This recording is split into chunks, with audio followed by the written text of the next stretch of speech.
Let's take a look at the first question. Which of the following method could be used to calculate the cost of common equity capital? So when we compute, remember, we have a cost of equity, we have the cost of debt.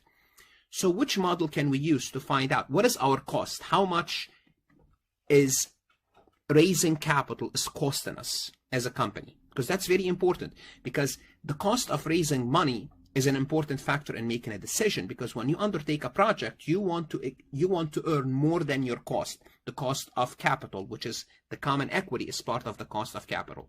So what can you use? Which method can you use to determine this common equity capital cost? Can you use the capital asset pricing model? And the answer is yes. You can use something called CAPM, and we're going to be looking at exercises today on how to compute CAPM. Definitely CAPM can be used to estimate your cost of equity. Once you know one is right, so you could eliminate B, you could eliminate D.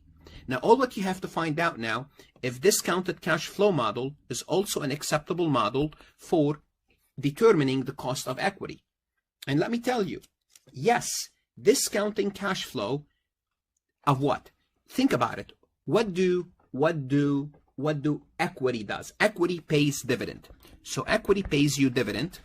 And what you do, you can factor the percentage dividend divided by the market price, plus you could add some growth rate, and you could use this formula and a discounted cash flow model to find out how much equity is costing you, because you have to pay the investors dividend. So that's also your cost of equity. So guess what? Both of these methods can be used to estimate your cost of equity.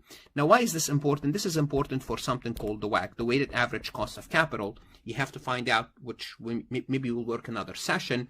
The cost of equity is involved in that computation. But you could use either model to compute your cost of equity. Want to see more CPA exam multiple choice questions solved step by step?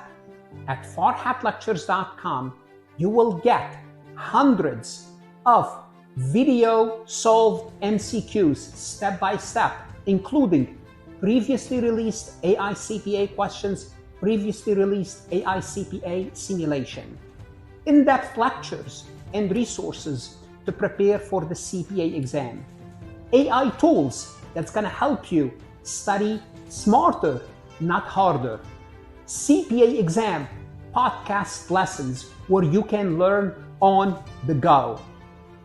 And also you will get the personal guidance of support of Farhat and his team. If you are serious about passing the CPA exam, this is your next step. Visit the website farhatlectures.com, start your free trial, and I hope to see you on the website.